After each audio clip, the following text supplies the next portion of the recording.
అర్ధరాత్రి వేళ ఒక మనిషికి తన హాల్వేలో చిరుచిరు శబ్దం వినిపించింది.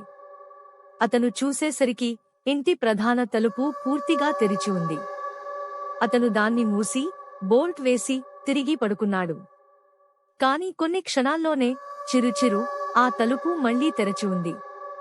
అతని గుండె గట్టిగా కొట్టుకుంటూ నెమ్మదిగా అడిగాడు, ఎవరున్నారు అక్కడ? ప్రత్యుత్తరం ఏమీ లేదు. నిశ్శబ్దం మాత్రమే.